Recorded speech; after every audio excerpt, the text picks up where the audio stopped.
नमस्कार दोस्तों। प्रस्तुत है विशंभर नाथ शर्मा कौशिक जी की लिखी कहानी मूछें।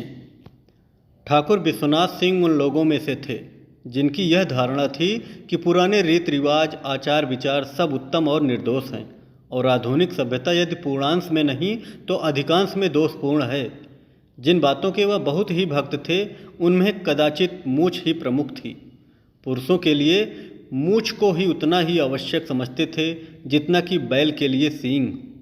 उनकी अपनी मूछें घनी लंबी तथा नुकीली थी। वह मूछों का लालन पालन बड़ी ही तत्परता के साथ किया करते थे। मूछों में तेल लगाना कंघा करना उनका नित्य कर्म था। जब फुर्सत के समय अकेले बैठते थे तो मूछों पर हाथ फेरा करते थे और उन्हें मोड़ा करते थे। उनकी मूछ भक्ति देखकर गांव के वे लोग जिनसे उनका हंसी दिल लगी का रिश्ता था उन्हें छेड़ा करते थे। कोई उनकी मूछ को बुलबुल का अड्डा कहता था, कोई कुत्तों की पूंछ से तुलना करता था, परंतु इन बातों का ठाकुर विश्वनाथ सिंह पर कोई प्रभाव न पड़ता था। उनका ख्याल था कि लोग ईर्ष्यावश ऐसा कहते हैं। विश्वनाथ सिंह जमींदार थे। जिस गांव में वह रहते थे उसी गांव के 4 आने के वह जमींदार, शेष 12 आने अन्य कई जमींदार थे। संध्या का समय था। विश्वनाथ सिंह के पास उनके कुछ मित्र तथा अन्य लोग बैठे हुए थे। ठाकुर साहब बात कर रहे थे और साथ ही मूछों पर हाथ फेरने तथा मरोड़ने का कार्य भी करते जा रहे थे। सहसा उनका एक समवयस्क बोल उठा, यह मूछें काहे धर धर मरोड़ रहे हो? अब बूढ़े हो आए, अब मूछें मरोड़ने का समय नहीं रहा। होए, बूढ़े होने आए तो क्या हुआ, हैं तो मर्द ही, जानने तो नहीं आए। ठाकुर ने अकड़ कर कहा, तो क्या जिनके मूछें होती हैं वे ही मर्द होते हैं? एक ने प्रश्न किया, और नहीं तो बिना मूछ का भी कोई मर्द है? कहते कहते बिना कुचन की कामनी, बिना मूछ का जवान, ये तीनों फीके लगे बिना सुपारी पान। समझे भोंदूमल? हाँ, तो यह जवान के लिए कहा गया है। आप अब जवान कहाँ हैं? अरे जवान से यहाँ मर्द से मतलब है, बुढ़े और जवान से मतलब नहीं है। जरा कविताई समझा करो। मूछ से बढ़कर मर्द को और कोई शोभा नहीं है। पुराने ज़माने में मूछ का बाल गिरवी रखा जाता था। हमारे बाबा पर एक दफ़ा बड़ी मुसीबत पड़ी। एक महाजन से रुपया मांगा तो उसने कहा, कोई चीज़ गिरो रख दीजिए। उस वक़्त हमारे बाबा की ऐसी हालत थी कि घर में ऐसी कोई चीज़ नहीं थी जिसे गिरव रखते। जेवर के नाम हमारी दादी के पास चांदी का छल्ला भी मौजूद नहीं था। जब महाजन को यह बात मालूम हुई तो वह बाबा से बोला, अच्छा, अपनी मूछ का बाल गिरवी रख दीजिए। यह सुनकर बाबा आग बबूला हो गए और उसे खरी खोटी सुनाकर चले आए। सो पहले मूछों की ऐसी कदर थी। अब आजकल कहो तो पूरी मूछ उड़ा के धर दें और 2-4 रुपए में। और अब मूछें हैं कहाँ? हमारी लड़काई में मूछें होती थी, एक से एक आला, तस्वीर की तरह देखा करो। जब से मूछें मुड़ाई जाने लगी तब से देश जनाना हो गया, मर्दानगी जाती रही। उनकी ये बातें सुनकर कुछ लोग हंसते थे, कुछ प्रभावित होते थे। उनका एक पुत्र 3rd ईयर में पढ़ता था, शहर में कॉलेज के बोर्डिंग हाउस में रहता था। वयस्क 20 वर्ष के लगभग थी। उसकी उगती हुई मूछों को देख देख कर ठाकुर साहब को बड़ी प्रसन्नता होती थी। वह उस दिन का स्वप्न देखा करते थे जब उनके पुत्र जगन्नाथ सिंह की मूछें भी उन्हीं की जैसी होंगी। जगन्नाथ सिंह छुट्टियों में घर आया करता था।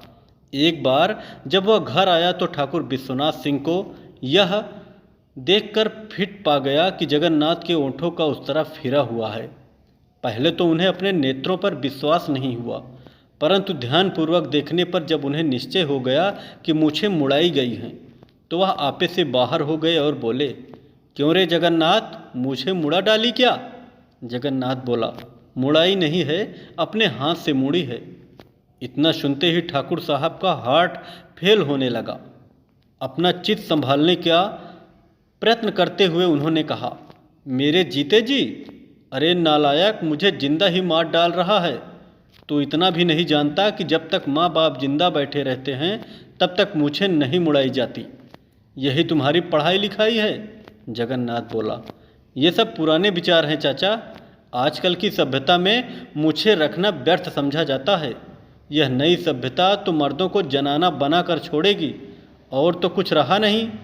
एक मूँछों की लाज बाकी थी, सो उसे भी तुम्हारे जैसे कुल कलंक खत्म किए दे रहे हैं। जगन्नाथ ने पिता को समझाने का प्रयत्न किया, पर उसके समझाने ने आग पर घी का काम किया। और देखो, यह लौंडा उल्टे मुंह मुझी को उल्लू बना रहा है। ठाकुर साहब ने इस घटना को इतना महत्व दिया कि उस दिन भोजन नहीं किया। जिन लोगों ने सुना और समझाने आए कि आजकल तो सभी मूछें मुड़ाने लगे हैं। लड़के ने मुड़ा डाली तो कौन बड़ा अपराध किया, उनको भी ठाकुर ने फटकारा। बोले, बाप माँ जिंदा और लड़का मूछें मुड़ाए घूमे, ऐसा अंधेर भी कभी सुना था?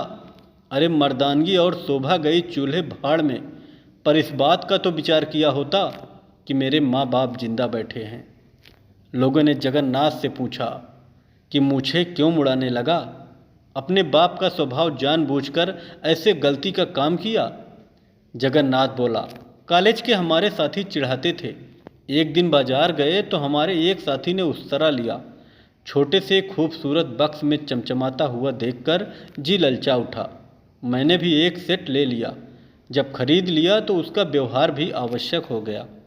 एक वृद्ध सज्जन बोले, यही तो बड़ी बुरी बात हुई है। उस तरह दुकान दुकान बिकने लगे हैं। इसमें और खराबी हो गई, उस तरह तो पहले भी बिकते थे, आकाश से थोड़े ही गिरते थे। एक व्यक्ति बोला, गधे हो, पहले ऐसे उस तरह थोड़े ही बिकते थे कि अपने हाथ से बना लो। अब तो बिलायत वालों ने ऐसे उस तरह चला दिए कि एक बच्चा भी अपने आप बना ले। यही सारी खराबी की जड़ हो गई। ठाकुर विश्वनाथ ने ऐसा हो हल्ला मचाया कि जगन्नाथ सिंह तौबा बोल गया और उसने निश्चय कर लिया कि पिता के जीवन काल में मूछें कभी नहीं मोड़ेगा। ठाकुर विश्वनाथ सिंह और उनके गांव के अन्य जमींदारों में चलती ही रहती थी। एक दिन उनके एक काश्तकार ने आकर शिकायत की, ठाकुर, हमारे खेत की मेड़ के पास एक शीशम का पेड़ है, उसे बलभद्र सिंह कटा रहे हैं। क्यों? ठाकुर ने पूछा। जबरदस्ती, और क्यों? जगह जमीन आपकी है, वह कटाने वाला कौन है? ठीक बात है। क्या अभी कटा रहे हैं? हाँ, उनके आदमी कुल्हाड़ी लेकर आ गए हैं। यह सुनकर ठाकुर विश्वनाथ सिंह अपने कुछ आदमियों को लेकर चले। शीशम के पेड़ के पास पहुंचने पर उन्होंने देखा कि पेड़ पर कुल्हाड़ी चल रही है। पास ही जमींदार हनुमान सिंह खड़े हैं। यह देखकर विश्वनाथ बोले, बस खबरदार, अब कुल्हाड़ी ना चले, नहीं तो अच्छा ना होगा। क्यों ना चले कुल्हाड़ी? हनुमान सिंह ने पूछा। पेड़ हमारी जगह में है, कुछ घास तो नहीं खा गए हो? यह तुम्हारी जगह है, तुम्हारी जगह वहाँ ख़त्म हो जाती है। इस पर कहा सुनी होने लगी। हनुमान सिंह बोले, तो खैर आपकी जगह सही, आपको जो करना हो सो कर लीजिए, हम तो पेड़ कटाएंगे। विश्वनाथ सिंह बोल पड़े, कटवाना दिल लगी नहीं है, लहासें गिर जाएंगी। अरे जाओ ठाकुर, बहुत बल्फो नहीं, नहीं तो ये गिलहरी की पूंछ जैसी मूछें उखड़वा ली जाएंगी। मेरा नाम है हनुमान सिंह। इतना सुनते ही विश्वनाथ सिंह आग हो गया। अपने आदमियों से बोले, मारो साले को। उनके साथ के आदमियों में से एक प्रमुख व्यक्ति बोला, ठाकुर, पहले यह निश्चय कर लो कि जगह तुम्हारी है, ऐसे फौजदारी करने से कोई नतीजा नहीं। तब तक पेड़ तो कट जाएगा।